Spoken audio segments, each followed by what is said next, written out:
ఓం శ్రీమాత్రే నమః. నమస్తే అండి. ఎలా ఉన్నారండి? అంతా బాగున్నారా? నేను కూడా బాగున్నానండి.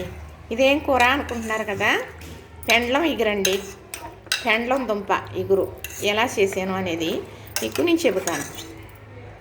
ఇది కొంచెం నీరు ఉందండి, మీతో మాట్లాడుతూ నీరు ఎగురు పెట్టేస్తాను. ఇది మరి పెండ్లం దుంప అంటే బంగాళదుంప ఎలానా అలానే, కానీ పూర్వం అయితే బంగాళదుంపలు తక్కువేనండి. రావటం తక్కువే, తినడం తక్కువే. ఈ పెండ్లం తెచ్చుకునేవారా, అలానే కంద, అలాగే శాందుంపలో మరేమో స్వీట్ పొటాటో ఉంటుంది కదా, చిలకడ దుంపలు ఎరుపియ్యి తెలిపియ్యి కూడా ఉండే. మరి చిలకడ దుంప ఇగురు వండుకునేవారు, చక్కగా పులుసు పెట్టుకునేవారు. పిల్లలైతే చాలా ఇష్టంగా తినేవారు. ఈ పెండ్లం అనుకోండి, చక్కగా నేనైతే చిన్న ముక్కలు కోసాను, కానీ మా వారు చిన్నవి కొయ్యి బాగుంటుంది అంటారు, అందుకని నేను చిన్న ముక్కలు కోసాను. అయితే మా అమ్మగారు అయితే పెద్ద పెద్ద ముక్కలు కోసేవారండి. చూసారా, చక్కగా ఉడికిపోయింది. మరి నేను మట్టి పాత్రలోనే వండుతున్నాను. ఇలాంటి పాత్రలు అవి తగ్గించి జాగ్రత్తగా వండుతున్నానండి. మట్టి పాత్రలో నా దగ్గర ఎప్పటి నుంచో 10 సంవత్సరాల పై నుంచే ఉన్నాయిలేండి. అంటేని ఇది ఎందుకు పెట్టిన కుక్కర్ అంటే, ఈ దుంప అనేది ఏదన్నా దుంప ఉడకబెట్టాలన్నా, దుంప కూర వండాలన్నా, అంటే ఉడకబెట్టిన దుంప వండటానికి మనం ఇలా కుక్కర్ ఉపయోగించక్కర్లేదు. కానీ దుంప ఉడకాలి అంటే కుక్కర్ అనుకోండి, బాగా కుక్ అవుతుంది కదా, మరి అందుకని చెప్పి తొందరగా కుక్ అవుతుందని ఈ కుక్కర్లో పెట్టారనమాట. ఈ పెండ్ల ఇగురు పూర్వం ఎలా ఉండేవారంటే, మా అమ్మగారు అయితే అంత దుంపలు కోసేసేవారండి. ఇంతంత సిమెంట్ పాత్రలు ఉండి పెద్దవి అనమాట. పెద్దవి అంటే చాలా పెద్దవి, దలసరివి. అయితే అందులో వండేవారు అన్నమాట. అప్పుడు కేజీ పెండ్లం అనుకోండి, శుభ్రంగా కోసేసి అంత ముక్కలు కోసేసి, ఉల్లిపాయలు, ఎల్లుల్లిపాయలు, అల్లం, ధనియాలు, జీలకర్ర రోట్లోనో మసాలా రుబ్బటమో, లేకపోతే శనకాల మీద నూరటమో, ఆ నూరిన ముద్ద చక్కగా సేవంటి దాకలో వేసేసి, మరి ఆ ముద్ద బాగా దగ్గరికి అయ్యి నూనె బయటకు వచ్చిన తర్వాత ఈ చెక్కిన ఈ పెండ్లం దుంపలు వేసేసేవారు. ముక్కలు వేసేసి తట్ట ముక్క అంటే నీసు తినేవారు కాబట్టి, తట్ట ముక్క అంటే ఉప్పు చేప ఉంటుంది పెద్దది, ముక్కలుగా కోసుకుని ఉంచుకుంటారు, వేసి వండేవారు. ఆ రోజు లచ్చించారు పెట్టేవారు. లక్ష్మీగుండ ఉండేది తప్పనిసరిగా. లచ్చించారు పెట్టి మరేమో పెండ్లం ఇగురు లచ్చించారు అనేవారు, తట్ట ముక్క ఇగురు లచ్చించారు అనేవారు. పెట్టుకుని చక్కగా హ్యాపీగా తినేవారు. ఎప్పుడో కానీ వండుకునేవారు కాదు, అస్తమానం నీసులు వండుకునేవారు కాదండి. నీసులు తినేవారైనా కూడా. అయితే అలా కాకపోతే ఎండ్రేలు, ఈ పెండ్లంలో ఎండ్రేలు కూడా వేసుకోవచ్చు, అలానే పచ్చిరేలు కూడా వేసుకోవచ్చు, వేసుకుని వండుకుంటారన్నమాట. అలా కాకుండా మేము అయితే ఎప్పుడు కూడా నేను అలా నీసులు వేసి వండలేదండి, ఇలా మాత్రమే వండుతాను. ఇలా చక్కగా ఎలా వండాను అనుకుంటున్నారా? ఇంతంత ఉల్లిపాయలు 3 ఉల్లిపాయలు తీసుకున్నాను. మరి నూరిన మసాలా ముద్ద నా దగ్గర ఉంటుందండి. అల్లం, వెల్లుల్లి, ధనియాలు, జీలకర్ర మాత్రమే చక్కగా మిక్సీ పట్టేసి ఉంచుకుంటాను. అప్పటికప్పుడు నూరుకుని శనకాల మీద వేసుకుని ముద్ద వండుకునేవారు పూర్వం. అలా ఉంటుంది, అందుకు అలా నాకు అలవాటు. ఆ ముద్ద అంత వేసానండి. ఉప్పు, కారం, పసుపు, కొంచెం కరివేపాకు రబ్బలు. మరి ఉల్లిపాయ మిక్సీ పట్టేటప్పుడు 4 పచ్చిమిర్చి కూడా వేసేసానండి. వేసేసి మిక్సీ పట్టేసాను కదా, చక్కగా గ్రేవీ వేగిన తర్వాత అలాగే అమ్మేసినట్టు పెండ్లం ముక్కలు వేసేసి, ఉప్పు, కారం, పసుపు వేసేసి, నీళ్ళు వేసేసి కుక్కర్ మూత పెట్టేసాను. ఇలా ఉడికిపోయింది చక్కగా. అయితే మరి ఇంకొకటి చెప్పాలి.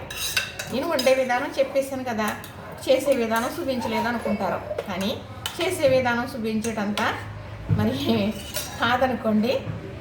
మరి పెండ్లం దుంపకి తలకాయలాగా ఉంటుందన్నమాట వెనకాల. మా వారు తెచ్చి అప్పుడే ఒక 20 రోజుల పైన అయిందండి పెండ్లం. అయితే అది అప్పుడే తీగలాగా వచ్చేసి ఏర్లు కట్టేసి ఆ తలకాయ దగ్గర తీగొచ్చేయడానికి చూస్తుందన్నమాట. అది మీకు వీడియో పెడదాం అనుకున్నాను, మర్చిపోయాను, కట్ చేసేసాను. అవి అయితే ఉన్నాయండి. మా అవసరం గారు మొక్కలు మొదట్లో పెట్టానమాట. తీగలాగా వచ్చేసింది అనుకోండి, కింద దుంప పెరుగుతుంది అనమాట.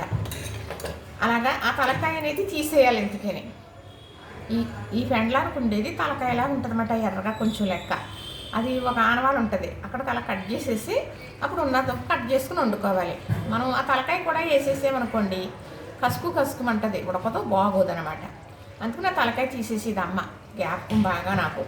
పెండ్లం తెచ్చుకుంటే మొత్తం అంతా పడదండి, తలకాయని సుతముక్క ఉంటుంది అనమాట.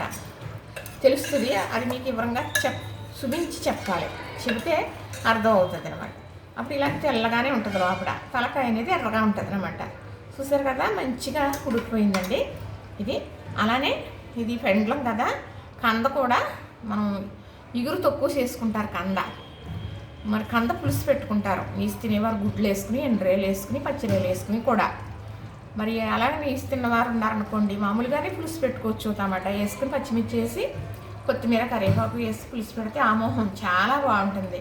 ఇప్పుడు కార్తీక మాసం ఉందంటే కంద పచ్చడి చేసుకుంటాం. కార్తీక మాసమైనా అవసరం లేదండి, మనం మామూలు రోజుల్లో కూడా కంద పచ్చడి చేసుకోవచ్చు. నేనైతే అస్తమానం కంద పచ్చడి చేస్తాను, పెండ్లం ఇగురు వండుతాను, శామ దుంపలు పులుసు పెడతాను, చిలకడ దుంపలు పులుసు పెడతాను, చిలకడ దుంపలు ఇగురు కూడా వండుతాను. ఇవన్నీ మా అమ్మగారు చేసే పనులు, అవి చూశాను కాబట్టి నేను చేస్తాను. కానీ దుంప తినకూడదు అంటారు, కానీ మరి ఇప్పుడు ఉన్న షుగర్ వల్ల అయ్యేని అప్పుడప్పుడు మాత్రం తప్పనిసరిగా తినొచ్చు, ఏం కాదు. ఏది బాగా ఎక్కువ ఉండి షుగర్ అన్న వాళ్ళు కొంచెం తినొచ్చు. మరి మా వారికి నాకు కూడా షుగర్ ఉంది, ఆయనకైతే బాగా తక్కువ ఉంటుందండి, ఇంకే ప్రాబ్లం ఉండదు. ఏదైనా తింటారనుకోండి, ఇంట్లో చేసిన స్వీట్ అన్నా ఏదన్నా తింటారు, బయట అయితే అసలు తినరు, అందుకే కంట్రోల్లో ఉంది. నేనేమి బయట తింటానని ఎక్కువ ఉన్నదని కాదండి, ఉన్న సమస్యల వల్ల ఇబ్బందుల వల్ల మనసు బాగోక నాకు షుగర్ ఎక్కువ ఉంటుంది తప్ప నేను కూడా అసలు ఏది కూడా ఎక్కువగా తీసుకోనండి. తినందే కూడా తినను. మా పిల్లలు తింటారు, అమ్మ తడిపొడిగా అన్నం తింటా బలం ఉండదు అని. సరేనండి, ఇప్పుడు ఇలాగా పెండ్లం అనేది వండుకుంటూ ఉండాలి. అప్పుడప్పుడు పిల్లలకి ఇవన్నీ పెడుతూ ఉండాలి. మనం పడదని లేకపోతే తినకూడదని మానేస్తాం, అక్కడితో క్లోజ్ చేసేస్తాం. అలా కాదు, పిల్లలు ఉన్నారనుకోండి వారికి చెప్పాలి, ప్రతిదీ తినాలి, వాళ్ళకి పడుతుంది అనాలి, వాళ్ళ శరీరానికి అన్నీ అందినట్లుగా అవుతుంది అన్నమాట. చెప్పాలి, మనం చెయ్యాలి. అంటుకుని నాకు అలవాటు అండి ఇలాగా చేయటం. పెండ్లం అయిపోయింది చక్కగా. ఏమీ వేయలేదండి, ఉల్లిపాయ కొంచెం పచ్చిమిర్చి వేసి మిక్సీ పట్టేనా, నూరుకున్న మసాలా ముద్ద వేసానా, ఉప్పు కారం పసుపు వేసానా, చక్కగా మగ్గించేసానా, నూనె వేసేసి ఆ గ్రేవీ మగ్గితే నూనె బయటకు వచ్చింది. అప్పుడు పెండ్లం ముక్కలు వేసేసానా, ఒక పెద్ద గ్లాసు నీళ్ళు వేసానా, కుక్కర్ పెట్టేసానా, ఒక 2 విజిల్లు వేయించేసానా, ఆపేసానా, అయిపోయింది. చక్కగా పెండ్లం ఇగురు రెడీ. ఇది చపాతీకి కూడా చాలా బాగుంటుందండి. మనకి బంగాళాదుంప కుర్మా ఎలాగా ఇష్టంగా తింటాము అలాగా అంతకన్నా బాగుంటుంది పెండ్లం ఇగురు. చేసే విధానం కూడా చెప్పేసాను కదా, చూసేసారు కదా, నచ్చేసిందా?